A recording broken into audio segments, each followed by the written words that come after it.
Hello दोस्तों, इस video में हम बात करने वाले हैं एनकैप्सुलेशन की। उसके बाद देखेंगे हम कि ये कैसे वर्क करता है, कैसे हम एनकैप्सुलेशन को जावा क्लास में अचीव कर सकते हैं। तो उससे पहले अगर आपने अभी तक हमारा चैनल सब्सक्राइब नहीं किया है तो प्लीज़ जाके चैनल को सब्सक्राइब कर लीजिए। तो जो एनकैप्सुलेशन है ये एक पावरफुल मैकेनिज़्म है जावा में, जिससे हम अपने मेथड को और डेटा को क्लास में एक साथ कंबाइन कर सकते हैं। तो बेसिकली एनकैप्सुलेशन है क्या? एनकैप्सुलेशन एक ऐसी प्रोसेस है जिसकी हेल्प से हम अपनी क्लास में डेटा वेरिएबल्स और मेथड को एक साथ एक सिंगल एंटिटी में कंबाइन कर सकते हैं, या फिर आप बोल सकते हैं इंटीग्रेट कर सकते हैं। जैसे फॉर एग्जांपल मान लीजिए कि ये एक बॉक्स हमारा एक क्लास है, ये ए क्लास है। तो इसमें हमारे क्या होंगे, कुछ वेरिएबल्स होंगे जो हमारी किसी वैल्यू को होल्ड करेंगे।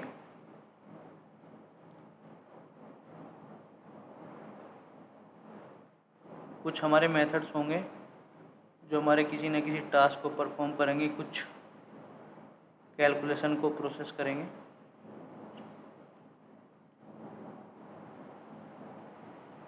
तो इनको एक लॉजिकल एंटिटी में कंबाइन करने को ही हम एनकैप्सुलेशन बोलते हैं। एनकैप्सुलेशन में हम जो हमारे डेटा वेरिएबल होते हैं इनको एक्सेस नहीं कर सकते अदर क्लास के थ्रू।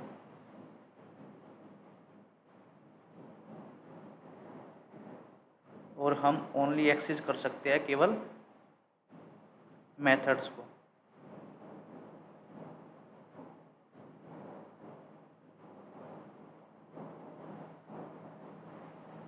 तो अगर हम किसी एक लॉजिकल एंटिटी में एक डेटा को और मेथड्स को कंबाइन कर दे, उसी को हम बोलते हैं एनकैप्सुलेशन, या फिर इंटीग्रेट कर दे, उसी को बोलते हैं एनकैप्सुलेशन।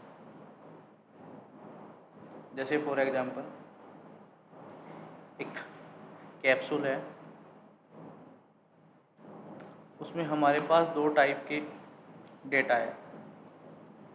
एक तो डेटा मेथड्स है जिसमें हम किसी न किसी प्रोसेस को एग्जीक्यूट करते हैं, और हमारे पास डेटा मेंबर है जिसमें हम वैल्यू स्टोर करते हैं।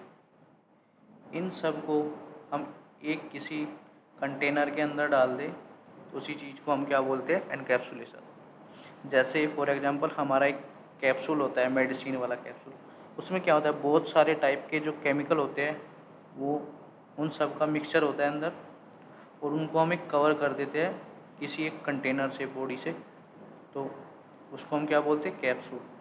ऐसे ही जावा में एनकैप्सुलेशन है, हम डेटा को और मेथड को क्या करेंगे, किसी एक कंटेनर से रैपिंग कर देंगे इन दोनों को, और एक एंटिटी में, लॉजिकल एंटिटी में कंबाइन कर देंगे, उसी को हम बोलेंगे एनकैप्सुलेशन।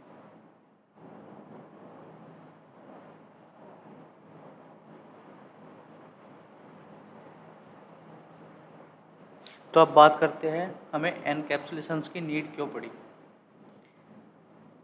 एनकैप्सुलेशंस की ज़रूरत हमें इसलिए थी कि हम चाहते थे कि हमारे जो कोडिंग का प्रोसेस है वो इम्प्रूव हो। हमें जो हमारे पास मेथड और वेरिएबल थे उन पे हमारा बेटर कंट्रोल हो, कि हम ये डिफ़ाइन कर पाए कि कौन सा मेथड या कौन सा जो वेरिएबल है इस कंटेनर से बाहर एक्सेस होगा, और कौन सा मेथड और वेरिएबल इस कंटेनर से बाहर एक्सेस नहीं होगा। तो इस पे हम कंट्रोल चाहते थे, और हम कुछ ऐसे गेटर सेटर फंक्शंस चाहते थे, मेथड्स चाहते थे जो प्री बिल्ड हो। मीन्स हम दो क्लिक करें या एक क्लिक करें और जो मेथड है वो क्रिएट हो जाए, जिससे हमारा क्या होता कि कोडिंग करने में हमें आसानी हो जाती, कोड लिखना बहुत ही ईजी हो जाता। तीसरा, हम सिक्योरिटी चाहते थे, जो हमने अभी बताया कि हम चाहते थे कि भाई एक्सेस जो हमारा हो वो हमारे कंट्रोल में रहे, हम ये इंश्योर कर सके, कंफर्म कर सके कि कौन सा मेथड या कौन सा वेरिएबल हमारा जो अदर क्लास है वो एक्सेस कर पाए। तो उसके लिए इससे हम सिक्योरिटी की भी हमें ज़रूरत थी। और एक था फ्लेक्सिबिलिटी, जिसकी बात मैंने अभी करी गेटर सेटर मेथड के लिए। तो इसमें फ्लेक्सिबिलिटी मीन्स कि हमारा जो कोड हो वो डिपेंडेंट ना हो एक दूसरे कोड के ऊपर, और अगर हमें कोई भी किसी भी कोड का एक पार्ट चेंज करना हो तो उसे हम सक्सेसफुल बिल्कुल बहुत ही आसानी से चेंज कर पाए बिना किसी दूसरे कोड के अफेक्शन के। फॉर एग्जांपल हमारे पास कोई क्लास है और ये हमारे पास इसमें कुछ लाइन ऑफ कोड लिखा हुआ है, तो अगर हमें कोई एक मेथड चेंज करना हो, एक कोड चेंज करना हो कुछ लाइन का, तो वो क्या हो, लूजली कपल हो, वो डिपेंड ना करे दूसरे कोड पे। तो इसलिए भी हमें एनकैप्सुलेशन की ज़रूरत थी।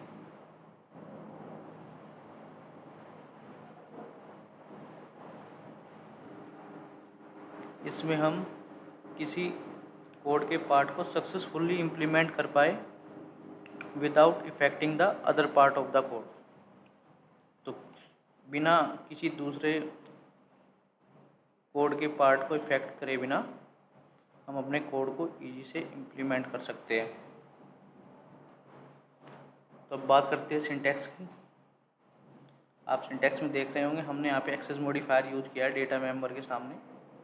तो इस एक्सेस मॉडिफायर के थ्रू ही हम इंश्योरिटी करेंगे कि कंट्रोल करेंगे अपने डेटा वेरिएबल पे और डेटा मेथड पे कि वो क्लास से बाहर एक्सेस होगा नहीं होगा, मीन्स फुल कंट्रोल इसके थ्रू ही होगा। इससे हम एक लिमिट सेट कर देंगे।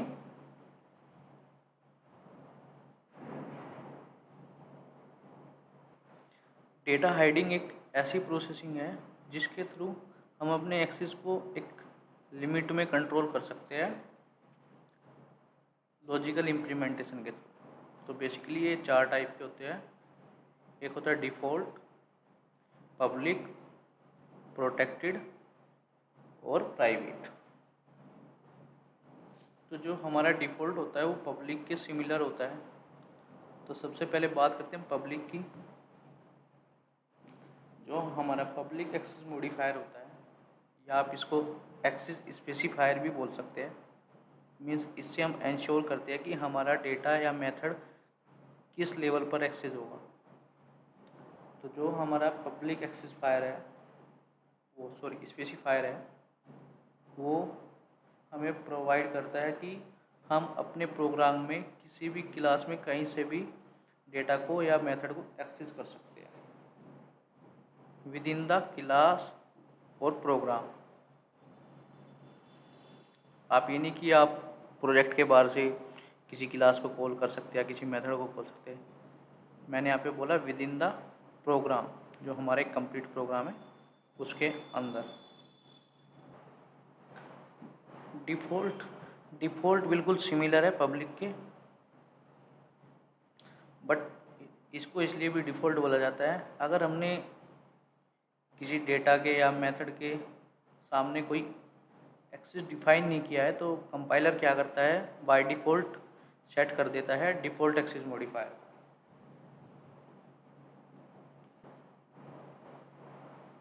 अब बात करते हैं प्राइवेट की। जो हमारा प्राइवेट स्पेसिफायर है उसको हम क्लास के अंदर ही एक्सेस कर सकते हैं। अगर हमने किसी डेटा को प्राइवेट कर दिया है तो जो हमारा वो डेटा होगा विद इन क्लास ही एक्सेस होगा, क्लास के बाहर से हम एक्सेस नहीं कर सकते उसको। अगर बात करें प्रोटेक्टेड की, तो प्रोटेक्टेड भी प्राइवेट के सिमिलर ही है, बट जो प्रोटेक्टेड एक्सेस मॉडिफायर है वो हमारा पैकेज के अंदर एक्सेस होगा। जो हमारा कंप्लीट एक एंटायर पैकेज होगा। पैकेज से मतलब है कि पैकेज होता है एक फोल्डर जिसमें हम बहुत सारे टाइप का डेटा और जो हमारे प्रोग्राम्स होते हैं वो सेव करते हैं। तो उसी के अंदर एक्सेस होगा प्रोटेक्टेड डेटा। अब बात करते हैं एनकैप्सुलेशन के बेनिफिट्स की। तो इससे हम अपनी कंप्लीट क्लास पे एक कंट्रोल कर सकते हैं कि हमारा डेटा कहाँ पे एक्सेस होगा, कहाँ पे नहीं। दूसरा है कि हम इसमें जो अपना डेटा है और मेथड्स है उन्हें मेंटेन कर सकते हैं कि जो हमारा डेटा हो वो हमेशा मेथड के थ्रू ही एक्सेस हो, ये इंश्योर कर सकते हैं।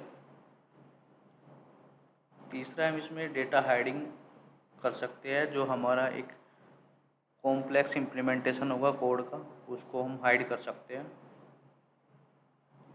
चौथा है कि जो हमारा वेरिएबल होगा क्लास का, उसको हम इंश्योर कर सकते हैं कि वो हमारा गेटर सेटर मेथड के थ्रू ही जो हो एक्सेस हो पाए। जो सेटर मेथड होता है उसके थ्रू हम अपने डेटा में राइट कर सकते हैं, और जो हमारा गेटर मेथड होता है उससे हम अपने डेटा को गेट कर सकते हैं। आपको नेम से ही समझ में आ रहा होगा, सेटर का मतलब है सेट डेटा और गेटर का मतलब है गेट डेटा। गेटर से हम डेटा को गेट कर सकते हैं, मीन्स एक्सेस कर सकते हैं, और सेटर से मतलब है यहाँ पे हम डेटा को सेट कर सकते हैं, मीन्स राइट कर सकते हैं, और गेट से हम रीड कर सकते हैं according to the programmer requirement. जैसे जैसे प्रोग्रामर या प्रोजेक्ट की रिक्वायरमेंट होगी उसी के अकॉर्डिंग, क्योंकि हमें कभी कभी कोई डेटा डिफाइन करना पड़ता है कि बस ओनली हम उसको एक्सेस कर सकते हैं, उसको राइट नहीं कर सकते। तो इसलिए हम वहाँ पे क्या करेंगे, वहाँ पे ओनली हम गेटर मेथड का इम्प्लीमेंटेशन करेंगे, सेटर का मेथड का इम्प्लीमेंटेशन नहीं करेंगे। तो नेक्स्ट है इसमें एनकैप्सुलेशन, जो हमारा कोड रीयूजेबिलिटी का भी ऑप्शन देता है, जिससे हम अपने एक ही कोड को कई बार यूज कर सकते हैं।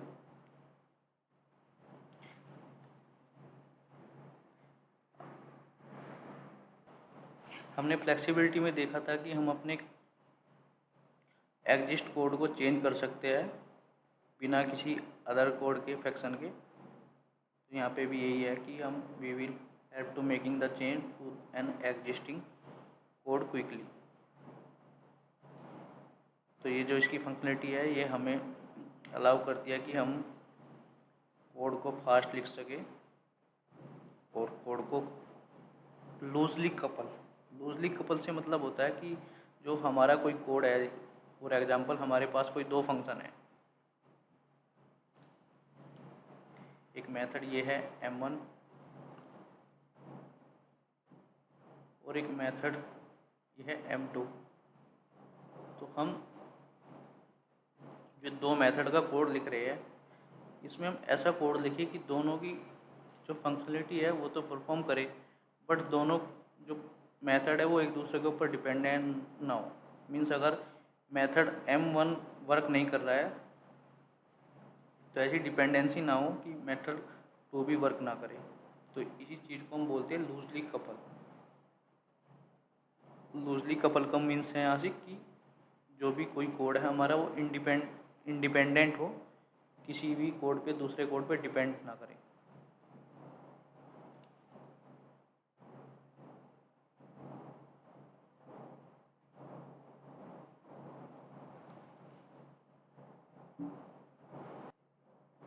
जो हम अपनी प्रोग्रामिंग में यूनिट टेस्टिंग करते हैं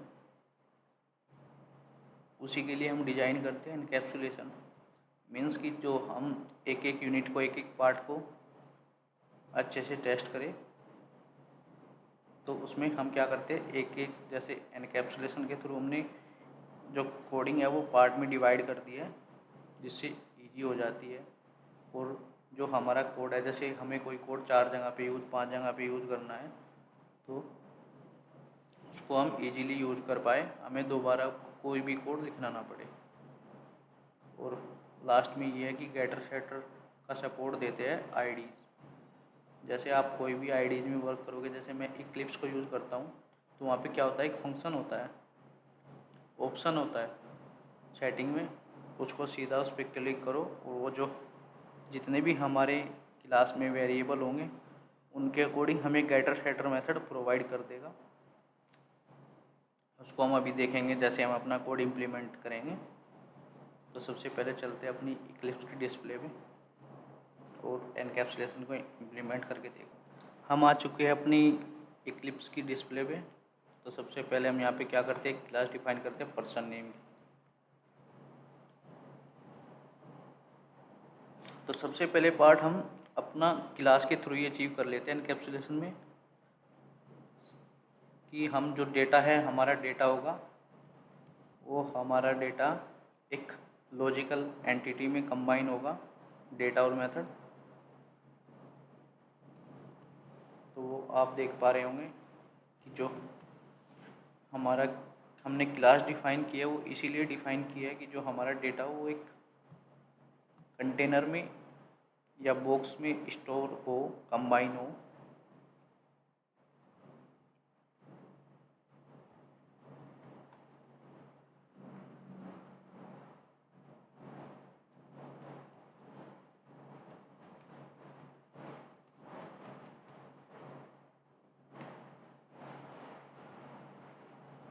दूसरी चीज़ हमने यहाँ पे प्राइवेट एक्सेस मॉडिफायर के थ्रू अचीव किया है कि जो हमारा हमने यहाँ पे डेटा पे कंट्रोल किया कि जो हमारा डेटा हो वो क्लास के बाहर से कहीं से भी एक्सेस ना हो।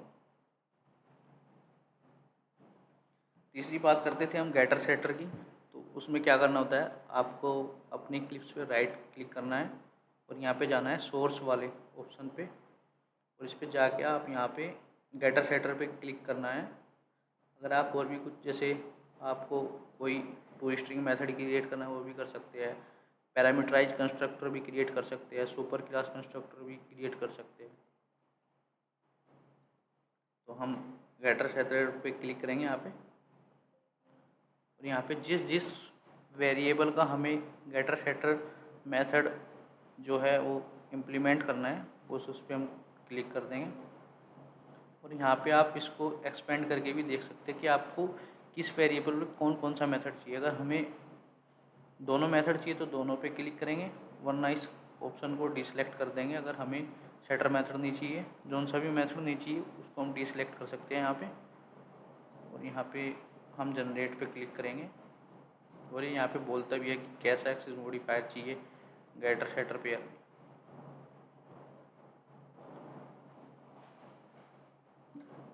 तो आप जैसे देख रहे होंगे हमारे जो मेथड है वो क्रिएट हो चुके हैं। तो हम यहाँ पे सबसे पहले एक ऑब्जेक्ट क्रिएट करते हैं अपनी पर्सन क्लास का।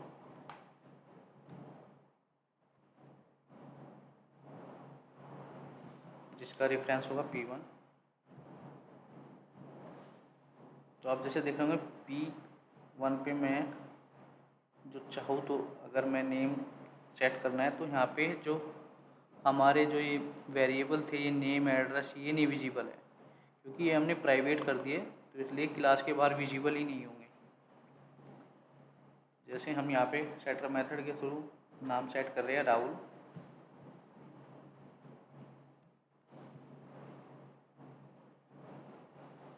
एड्रेस को सेट कर दिया हमने नोएडा,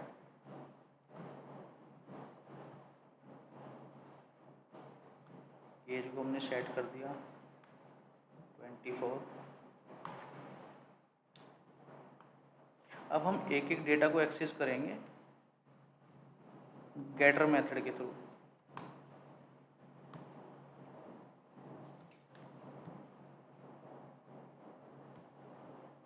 गेट नेम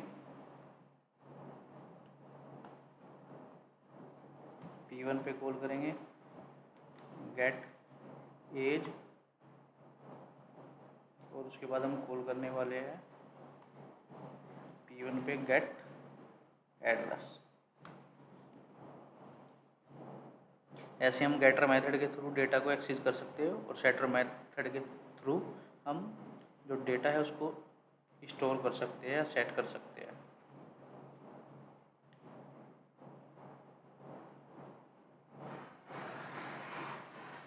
तो आप देख रहे होंगे हमने यहाँ पे जो अपनी प्रिंट सिंटैक्स के अंदर हमने जो डेटा एक्सेस किया था वो यहाँ पे प्रिंट हो चुका है, राहुल 24 नोएडा।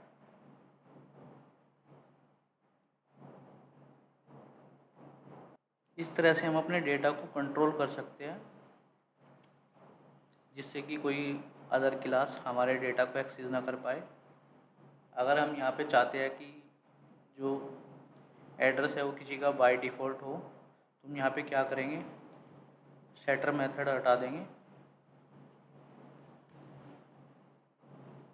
अब हम जो है इस क्लास के अंदर एड्रेस को सेट नहीं कर पाएंगे, गेट कर सकते हैं गेटर मेथड के थ्रू। तो हम अपनी नीड के अकॉर्डिंग, अपनी रिक्वायरमेंट के अकॉर्डिंग हम इसको कस्टमाइज कर सकते हैं कि हमें क्या एक्सेस करना है, क्या नहीं करना है, हम क्या चाहते हैं कि कौन सा डेटा एक्सेसिबल हो क्लास के बाहर से, कौन सा ना हो। उस सब चीज़ों को हम एनकैप्सुलेशन के थ्रू अचीव कर सकते हैं। दोस्तों, अगर वीडियो अच्छा लगा हो तो प्लीज़ कमेंट में बताइए कि वीडियो आपको कैसा लगा। और अगर आपको जावा से रिलेटेड कोई भी किसी भी टॉपिक में इशू आ रहा है तो आप कमेंट बॉक्स में कमेंट कर सकते हैं, हम आपकी हेल्प ज़रूर करेंगे। अगर आपने अभी तक हमारा चैनल सब्सक्राइब नहीं किया है तो प्लीज़ जाकर चैनल को सब्सक्राइब कर लीजिए।